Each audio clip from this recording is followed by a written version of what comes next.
You know when.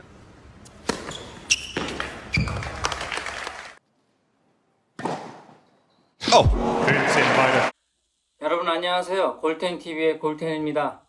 여러분, 지난 영상에서는 공의 회전에 대해서 이야기 나누었는데요. 공의 회전 방향, 그에 따라 공이 날아가는 방향과 그리고 공이 바운스 되고 나서의 방향에 대해서 약간은 과학적으로 접근하여 여러분들께서 이해할 수 있도록 설명드렸습니다. 다소 지루할 수도 있으셨을 것 같은데요. 이번 영상에서는 지난 영상에서 여러분께 약속드린 대로 공의 회전이 실제 플레이에서 어떻게 적용되는지에 대해서 이야기 나눠보도록 하겠습니다. 특히 테니스의 서브를 가지고 공의 회전을 적용하여 서브의 종류별로 분석해 보도록 하겠습니다. 왜냐하면 테니스 서브에는 3가지 종류가 있는데요. 여러분, 이 3가지 서브에서 제가 지난 영상에서 말씀드린 거의 모든 종류의 공의 회전이 포함되어 있거든요. 그래서 오늘 영상에서는 서브의 종류에는 어떤 것들이 있고 그리고 각각의 서브에 따라 공은 어떻게 회전하고 실제로 테니스 경기에서 어떻게 공략되는지에 대해서도 차근차근 알아보도록 하겠습니다. 자, 일단 여러분, 테니스 서브는 플랫 서브, 슬라이스 서브, 그리고 킥 서브라고 불리는 스핀 서브가 있는데요. 서브의 종류를 구분하는 기준은 공의 회전 방향입니다. 테니스 코트를 기준으로 해서 공의 회전 방향에 따라 플랫 서브, 슬라이스 서브, 킥 서브로 나뉘게 되는데요. 여러분들이 쉽게 이해하실 수 있도록 이렇게 화이트보드에 테니스 코트를 그려놓고 설명드리도록 하겠습니다. 그럼 플랫 서브부터 시작해보죠. 여러분, 플랫 서브는 이름 그대로 플랫이기 때문에 공을 치는 방향과 라켓면이 수직일 때를 얘기합니다. 이렇게 공을 밀어치거나 눌러줄 때 공은 전혀 회전 없이 라켓의 면에 수직인 방향으로 날아가게 됩니다. 이게 플랫 서브이고요. 공과 라켓이 전혀 비껴 맞는 느낌이 없게 두껍게 스퀘어한 임팩트로 이루어지기 때문에 플랫 서브는 매우 빠르고 강하게 공을 보내는 게 목적입니다. 쉽게 말해서 회전 없이 공을 내리꽂는 강한 서브입니다. 그러니 당연히 신체적으로 좀 키가 큰 선수가 유리하겠죠? The objective. 플랫 서브의 공략 코스는 코트를 보시면은 이쪽에서 서브를 넣는다고 가정했을 때 이쪽 또는 이쪽으로 넣게 됩니다. 그래야 이쪽 상대방이 이쪽으로 넣었을 때는 일로 벗어나게 되고 공은 이쪽으로 치게 되면은 상대방과 멀어지는 방향이기 때문에 보통 플랫 서브 같은 경우에는 이 사이드 코트 또는 센터 코트 이 사각 지점을 겨냥해서 코스를 공략하는 경우가 많습니다. 그런데 간혹 매우 빠르고 강한 서브를 구사할 수 있는 선수들은 상대방의 몸통을 향해 빠르게 보내도록 하여 상대방이 몸통으로 오는 것을 미처 대처하지 못하도록 서브를 넣는 경우도 간혹 있기는 합니다. 플랫 서브는 아까 말씀드린 대로 회전을 걸지 않기 때문에 처음에 시작되는 공의 방향과 동일한 방향으로 일직선으로 날아가게 됩니다. 예를 들어서 이런 식으로 날아가는 게 특징입니다. 다음은 슬라이스 서브입니다. 비교적 테니들이 배우기 쉽고 안정적인 확률로 넣을 수 있는 서브가 바로 슬라이스 서브입니다. 지난 영상에서 말씀드린 횡회전, 즉 지면과 평행한 면으로 회전시켜 넣는 서브가 슬라이스 서브가 됩니다. 당연히 슬라이스 서브는 쉽게 말해서 라켓에 깎여 맞으면서 일부러 회전을 많이 넣어주는 그러한 느낌이 많이 강하겠죠? 근데요 여러분, 이 슬라이스 서브는 공략해야 될 코스가 따로 있습니다. 이 화면의 이쪽 듀스 코트에서는 상대방의 서비스 라인을 근처로 해서 공략하는 게 유리합니다. 왜냐하면 지난 영상에서도 말씀드린 것처럼 슬라이스 서브는 지면과 평행한 방향으로 회전하게 되고 반시계 방향으로의 회전이 있었을 때에 공은 지면을 맞고서 밖으로 빠져나가려고 하는 이런 경로를 보여주는 경로의 서브가 구사되기 때문에 이 듀스 코트에서는 상대편의 사이드 라인 쪽으로 공략해야 맞는 공략법이 되겠습니다. 반면에 에드퀘토에서는 동일한 방향으로 슬라이스 서브가 구사되기 때문에 이쪽 상대편의 센터라인 근처로 공략해야지 바운드 되고서 상대방이 받기 어려운 쪽인 이쪽으로 휘어지게 되는 것입니다.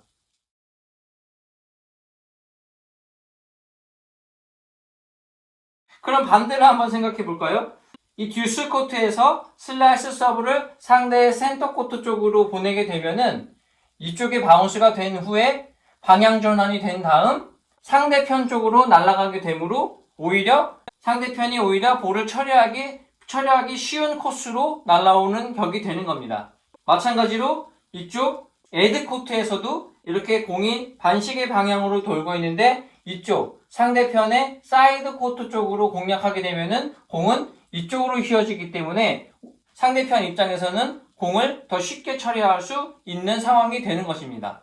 근데 여러분, 앞에서 말씀드린 슬라이스 서브의 공략 코스를 오른손잡이 기준으로 말씀드렸습니다.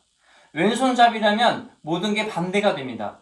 즉, 듀스 코트에서는 센터 라인을 향해서 공략해야 되고 에드 코트에서는 상대편의 사이드 라인으로 공략을 해야 합니다. 왜냐면은 왼손잡이 같은 경우에는 공의 회전이 슬라이스 서브를 넣게 되면은 공의 회전이 이렇게 시계 방향으로 오른손잡이에 비해 다른 회전이 걸리기 때문입니다.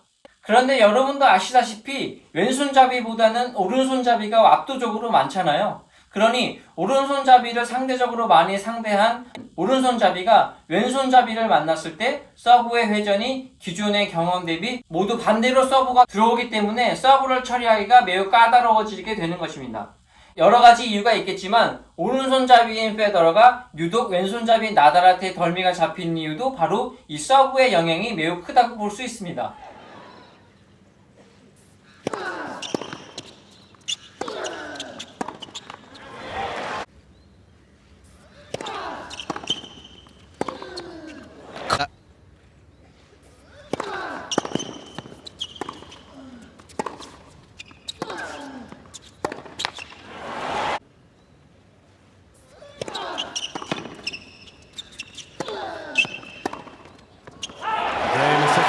다음은 마지막으로 킥서브, 즉 스핀 서브입니다.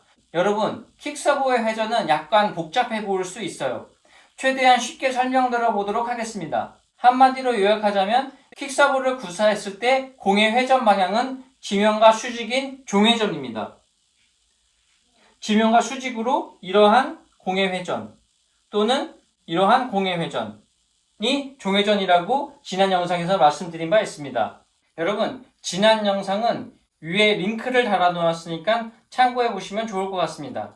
여러분, 킥서브는 제가 지난 영상에서 말씀드린 두 가지 성격의 회전이 섞여 있는 형태를 말합니다. 결론적으로 말씀드리면은 이쪽 듀스 코트에서 킥서브를 구사한다고 했을 때에 공의 회전은 기본적으로 공이 날아가는 방향과 동일한 회전을 하게 됩니다. 그런데 여기에 중요한 점이 섞여 있는데 공의 진행 방향과 동일한 방향으로 회전을 하는 동시에 약간 그 회전의 형태가, 회전의 방향이 살짝 틀어진 형태를 얘기합니다. 예를 들어서 공이 센터 라인을 향해 날아간다고 상상해 보면은 공은 이렇게 날아가야 될 텐데 이러한 공의 이동 방향에서 공의 회전이 진행 방향과 동일한 회전은 이런 식으로 하게 되는데 여기에 추가적으로 공의 회전 방향이 살짝 오른쪽으로 틀어진 것을 얘기합니다. 즉, 공은 지금 이 선에 의해서 살짝 틀어진 상태로 공을 회전하는데 약간 틀어진 형태의 공의 진행 방향을 가지게 됩니다. 그럴 경우에 공은 앞으로 돌고 있는 정회전에 의해서 되게 빠르게 지면과 맞닿게 되면은 정회전의 회전의 특징상 마찰력은 감소하게 됩니다. 감소하게 됨으로써 바운스 이후에 공은 굉장히 빨라지는 형태로 바뀌게 되고 바운스 된 이후의 방향도 아까 말씀드린 공의 회전 방향이 이렇게 살짝 비스듬한 형태이기 때문에 공의 회전 방향은 이런 식으로 경로를 바꾸게 됩니다. 즉 센터 코트에서 킥서브를 넣게 되면 공의 회전 방향은 이런 식으로 되면서 맞고서 속도가 빨라지고 방향은 이런 식으로 바뀌게 되는 것입니다. Yeah, it looks very close. And oh, can you believe it? Yes, looking at it again. So I was saying the court gives quite a bit of accent to the spins, whether it's a top spin like this, and Zip just unable to read. 에드 코트에서 설명을 드리면은 상대편의 사이드 라인 쪽으로 공략을 했을 경우 공은 사이드 라인 쪽으로 향하겠지만은 살짝 비스듬한 형태의 공의 회전을 가지면서 사이드 라인 근처에 떨어졌을 때에 더 바깥으로 벗어나게 되는 그런 구질의 서브가 구사되게 됩니다. 그래서 이 퀵서브는 바운스 이후에 공의 속도는 더욱 빨라지고 회전면이 궤적면에 비해 살짝 틀어져 있기 때문에 공의 방향이 오른쪽으로 바뀌게 되는 정말 공의 귀신이 들린 것처럼 마구의 성격을 가진 게 바로 이 킥서브입니다. 실제로 킥서브의 속도는 그리 높지 않지만 워낙에 공의 경로를 예측하기 어려워 상대방이 공격적으로 처리하기 매우 힘든 서브인 것입니다. 보통은 더블 폴트는 피해야 하고 상대가 쉽게 공격하지 못하게 해야 하는 상황에 유용하게 사용되는 서브가 바로 이 킥서브라고 할 수 있겠습니다. 여러분, 지금까지 테니스 서브에는 어떤 종류가 있는지, 그리고 각각의 서브는 어떤 회전이기 때문에 어떻게 공략하는 게 효과적인지 등에 대해서 알아보았습니다. 제 생각에 지난 영상과 이번 영상을 잘 따라오셨다면 테니스 서브에 대해 상당 부분 이해가 되셨을 것 같은데요. 근데요, 여러분 중에는 테니스 서브에 뭐가 있고 어떻게 공이 돌고 그래서 언제 써먹어야 되는지 알겠는데 그 서브를 넣으려면 도대체 어떻게 해야 되는데 라고 하실 텐데요. 여러분, 테니스 서브 넣는 방법에 대해서 다른 영상에서 준비해서 여러분께 설명드릴 수 있도록 하겠습니다. 이번 영상은 단순히 테니스 서브를 머리로 이해할 수 있는 부분 정도만 다루었고 이 영상이 실제로 서브를 넣는 법을 배울 때 많은 도움이 된다는 사실을 실제 서브를 배울 때 느끼게 되실 겁니다. 그럼 여러분, 오늘도 영상 끝까지 봐주셔서 감사드립니다.